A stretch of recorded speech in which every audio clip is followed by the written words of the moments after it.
Okay. Hi, my name's Andy Gwynn. I'm the County Information Officer for Coleshill Auxiliary Research Team. And can you tell me where we're stood now? We're actually stood in the observation base of the RISE Auxiliary Unit HQ.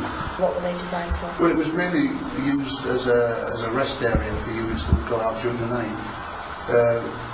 As always, it was always used as a store for explosives and ammunition, but primarily it was used to rest up and recuperate after a night's havoc. So, what sort of things are in the room? Behind you is a few taps and a small room there. What would that have been used for? Well, this is a custom-built bunker built by Captain Hollis during 1941, and behind me is set into the wall is two huge water tanks with two taps to provide clean drinking water. And beyond that, there's a tunnel that we've been down.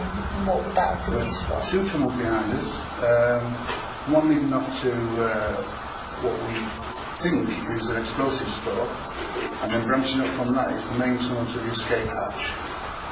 And the bit above your head, what's that? You're bashing your head above on? my head is actually a section cut into the roof which houses ventilation pipes. There's ventilation pipes going up all out of the bunker to various directions above, just to provide fresh air so that the guys didn't pass out. So Andy, we're at the entrance to one of the tunnels now. What would this have been used for?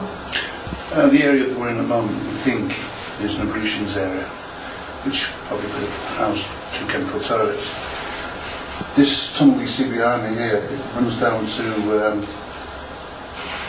an area which we think could have been an explosive store, and then it branches up to the right to maybe a 30-foot tunnel that goes to the escape hatch. So why would they have needed an alternative exit? Every observation base was built with an escape hatch in case they were actually found by the Germans. Obviously, if there were one hatch, the guys could escape some considerable distance away from them. So Andy, we're stood at the forefront of the bunker now. What would this area have been used for?